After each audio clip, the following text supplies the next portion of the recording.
Actually એવું છે કે મેં જ્યારે ડિપ્લોમાનો અભ્યાસ કરેલ ના હોય છતાં પણ મારા નામ પર ગાંધીનગરની એક કોલેજમાં એડમિશન બતાવ્યું.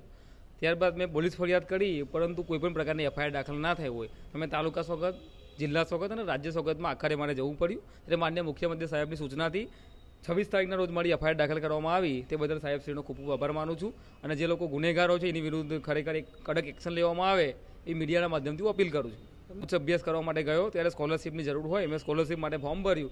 ત્યારે મને જાણ થઈ કે મારા નામ પર અગાઉ ડિપ્લોમાનો અભ્યાસ કરેલ છે. ત્યારે મેં એકદમ અચેત થઈ ગયું કે મારા નામ પર કઈ રીતના ડિપ્લોમાનો અભ્યાસ કરો, મેં આવો કોઈ અભ્યાસ કરેલ નથી. ત્યારે મેં તૈયારીમાં તાત્કાલિક ધોરણે આરટીઆઈ દ્વારા માહિતી માગી અને જે કહેવાય ને કે પુરાવાઓ મેળવી, મેં પોલીસ ફરિયાદ આપી અને પોલીસ દ્વારા વધુ પુરાવા મેળવ્યા. ત્યારબાદ ગાંધીનગર પોલીસ સ્ટેશનને ટ્રાન્સફર કરવામાં આવી અને ગાંધીનગરની પોલીસ દ્વારા 6 મહિના સુધી કોઈ કાર્યવાહી ન કરવામાં આવતા મેં રાજ્ય સ્વાગત કાર્યક્રમમાં ગયો અને મુખ્યમંત્રીની સૂચનાથી તાત્કાલિક ધોરણે 26 તારીખે મારી એફઆઈઆર દાખલ કરવામાં આવી.